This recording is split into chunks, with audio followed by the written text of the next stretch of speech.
अंबिकाताई, कुठेस तू? आज आज तू इथे असायला हवी होतीस. तू असतीस ना तर खूप बरं झालं असतं ग. काय करू ना मला मला कळतच नाहीये. त्या मायाने तुझा खून केलाय आणि अशी खुनी मुलगी मी माझी बहीण म्हणून कशी स्वीकारू? मी तुला खरं सांगते, माझी राधाताई असं कधीच नाही करू शकत. माझी राधाताई ना खूप प्रेमळ होती, पण सगळ्या गोष्टींवरून हेच दिसतंय की ती मायाच माझी बहीण आहे. इतक्या वर्षांपासून मी माझ्या ताईची वाट बघत आले आणि आज माझी ताई माझ्या समोर आहे आणि ती निघून जातीये. काय करू मी अंबिकाताई? मी थांबवू का ग तिला?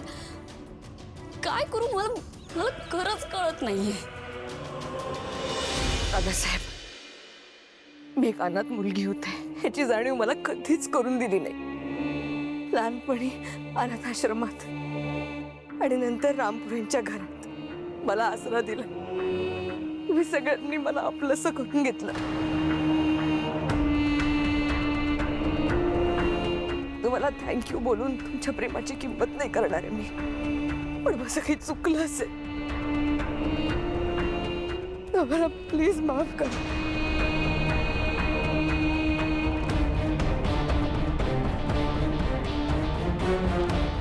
आत्या, माझ्या प्रत्येक गोष्टीत तुम्ही मला सपोर्ट केला आणि हे मी कधीच विसरणार नाही. माया, खरंच जायची गरज आहे का? हो, तुम्ही काळजी घ्या. दामोदर काका, तुम्ही खूप कमाल आहात. जसे आहात ना अगदी तसेच राहा. माया, सगळे सांगतात तर थांब ना.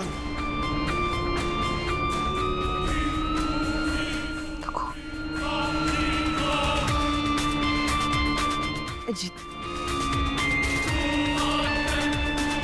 you have truly been a great friend.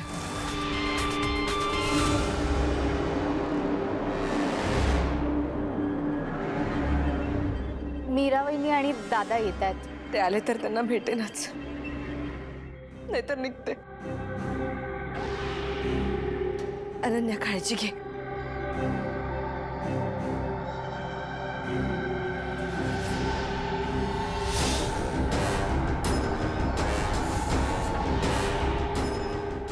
Mira कशी आली नाही अथर्व सोबत?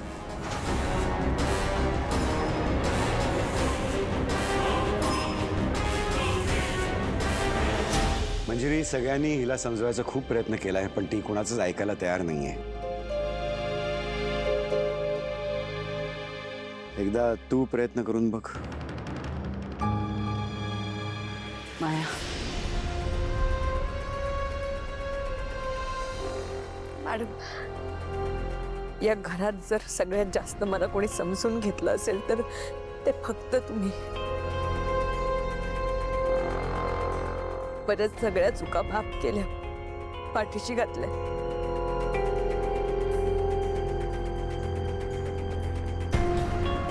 थँक्यू.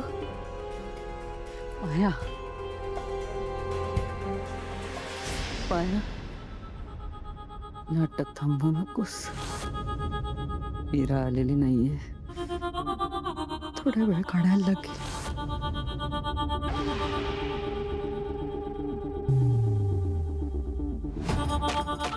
माया, तुझे हे घर सोडून जाणं मला अजिबात पटलेलं नाहीये.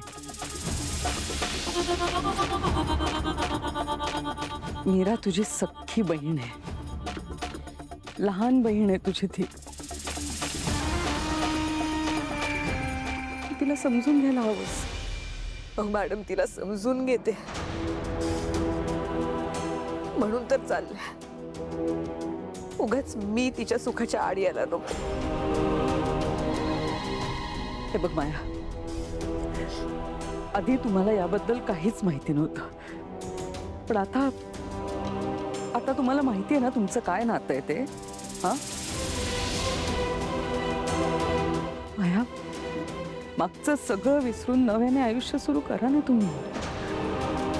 मॅडम, अहो, मी गेल्याने जर मीरा सुखी राहणार आहे, तिचा संसार छान होणार आहे, तर मी नाही राहणार इकडे. आणि मुळात जर मीराला आमचं नातं मान्यच नाहीये, तर काहीतरी चुकतंय ना. माया, असं नाही. खूप मोठी गोष्ट आहे. मीराला एक्सेप्ट करायला वेळ लागेल, पण मला खात्री आहे की ती एक्सेप्ट करेल. अथर्व,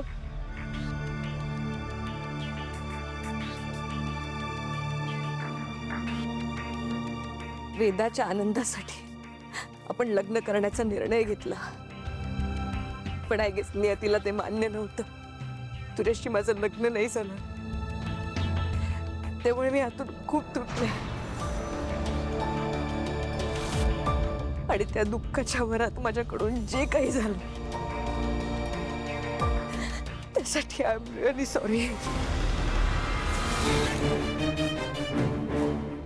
आता माझी इतकीच इच्छा आहे की तुझा आणि मीराचा संसार सुखाचा होऊ दे.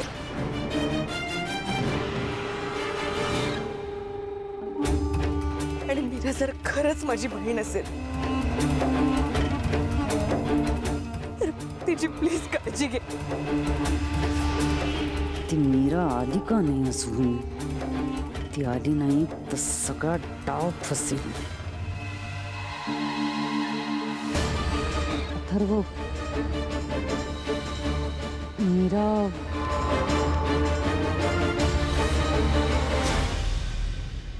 ठीक आहे माया, तू जायचं ठरवलंच असलंस तर आम्ही कोणी थांबवणार नाही तुला. फक्त तुला कुठे जायचंय ते सांग, मी ड्रायव्हरला सांगतो, तो सोडून देईल तुला. Keep in touch. आणि काही गरज लागली तर कॉल कर. निघते.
मीरा, मला प्लीज थांबवू नको. मला माहिती आहे तुझं आपलं नातं मान्य नाहीये. प्लीज मला जाऊ दे मीरा.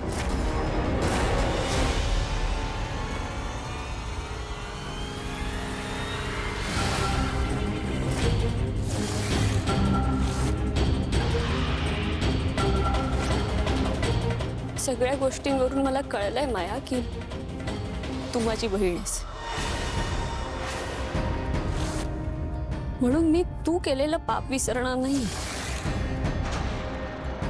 तुला जर हे नातं हवं असेल तर तू सगळ्यांसमोर तुझा गुन्हा कबूल कर. सांग सगळ्यांना की या घरच्या सुनेचा, वेदाच्या आईचा, अथर्वच्या बायकोचा आणि या घरच्या लक्ष्मीचा खून तू केलायस.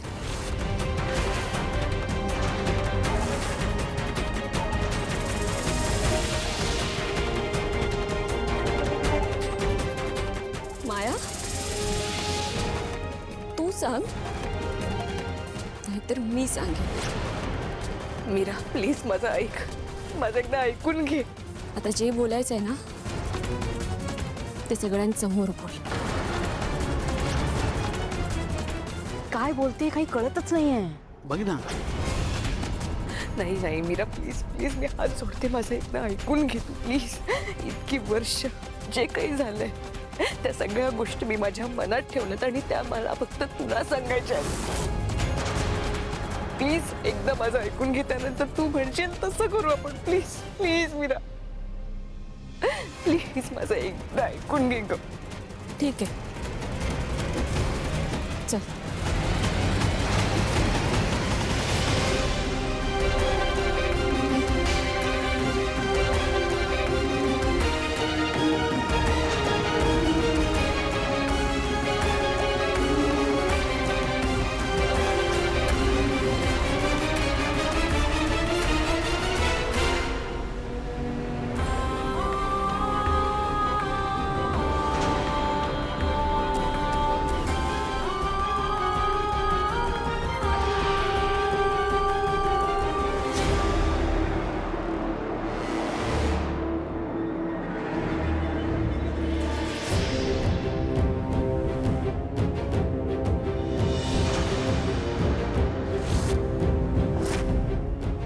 बोल माया,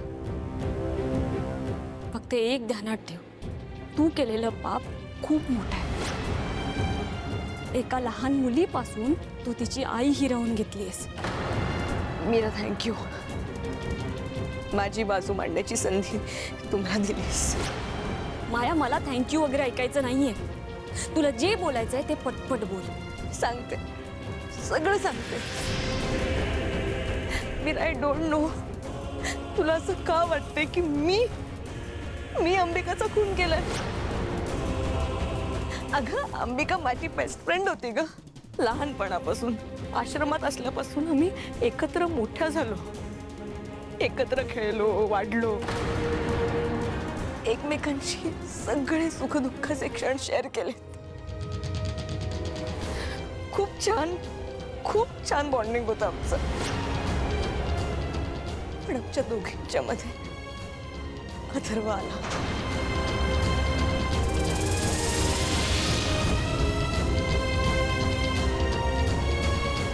अथर्व नुकतंच तसं पोस्ट ग्रॅज्युएशन कंप्लीट करून भारतात परतला होता आणि एक दिवस मंजिरी मॅडम सोबत तो आमच्या आश्रमात आला. मला आजही आठवतोय तो दिवस. अथर्वला पाहिलं आणि पाहता क्षणी त्याच्या प्रेमात पडले मी. It was love at first sight. माझ्या स्वप्नातला राजकुमार होता तो. पण कसं असतं ना मीरा, अनाथ मुलींनी स्वप्न पाहायची नसतात. मी समजावलं माझ्या मनाला आणि ठरवलं की अथर्वला विसरून जायचं. पण माझं नशीब बघ ना मीरा, दुसऱ्याच दिवशी मंजिरी मॅडम अनाथ आश्रमात आल्या आणि त्यांनी सगळ्यांसमोर डिक्लेअर केलं की अथर्वचं लग्न एका अनाथ मुलीशी होईल. माझे ड्रीम्स, माझे होप्स सगळं पुन्हा रिवाईव्ह झालं. मला खात्री होती की अथर्व मलाच पसंत करणार, पण त्यांनी अंबिकाला पसंत केलं. त्याला अंबिका आवडू लागली.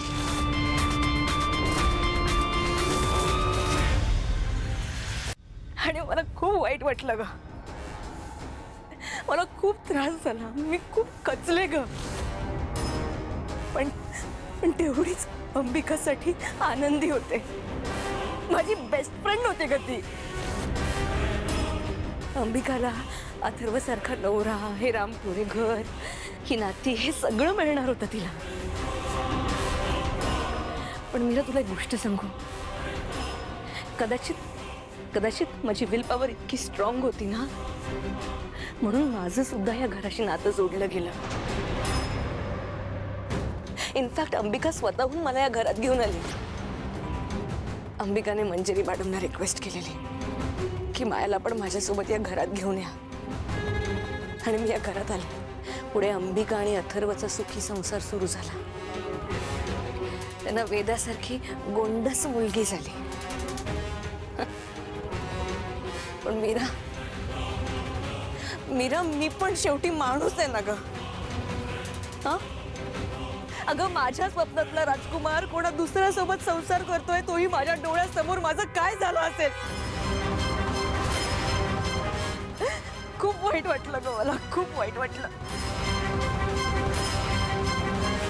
कळलंही नाही. आणि हळूहळू माझ्या मनात अंबिकाबद्दल असूया निर्माण झाली. अगं, आयुष्यभर एकटेपणा सहन केलेली मी, जेव्हा माझी वाट चुकली तेव्हा मला समजवायला ना आई होती, ना योग्य दिशा दाखवणारे बाबा. बोल ना मीरा, बोल, मी काय करू? तूच सांग मीरा, माझ्या मनात येणारे वाईट विचार मी कसे थांबवायचे? अगं, माझी स्वप्न माझ्या समोर अंबिका जगत होती. माझ्या मनातला द्वेष, राग, असूया, विकृती कधी वाटली मलाच कळलं नाही. एके दिवशी असंच अंबिका आणि अथर्वचं भांडण झालं. टोकाचं भांडण झालं. अंबिकाने मला कॉल केला, सगळं सांगितलं. अथर्वसाठी छान सरप्राईज प्लॅन केला. गेस्ट हाऊस छान सजवलं, फुगे लावले, केक सुद्धा आणला. माया, गेस्ट हाऊसच का? अगं, भांडणच टोकाचं झालेलं ना, म्हणून ते सरप्राईज देणं गरजेचं होतं. म्हणून मी गेस्ट हाऊस निवडलं. म्हणजे हे सगळं मी माझ्या मैत्रिणीसाठी चांगल्या मनानेच केलेलं. पण ना, माझ्यामध्ये खूप निगेटिव्हिटी भरलेली, आणि शेवटी माझ्यातली निगेटिव्हिटी जिंकली. अंबिका तिकडे आली, तिने ती सगळी सजावट बघितली, ती खूप खुश झाली. इतकी खुश झाली ती की तिला इतकं खुश बघताना माझ्या डोक्यात तिडीक गेली. मला माहित नाही मला काय झालं. जे काही हातात येईल ते घेतलं आणि मी तिच्या डोक्यात मारलं. अंबिका जमिनीवर पडली, तिच्या डोक्यातून रक्त येत होतं. आणि मग मी पाहिलं की ती जिवंत होती. मी घाबरले की आता अंबिकाला अथर्व येऊन बघणार, आणि मग त्यानंतर अंबिका अथर्वला माझं नाव सांगणार, आणि मला कळलं नाही मी काय करू, आणि मी तिकडून पळून गेले. पण आय स्वेअर मीरा, गेस्ट हाऊसला मी आग नाही लावली. गेस्ट हाऊसला आग कशी लागली मला नाही माहित.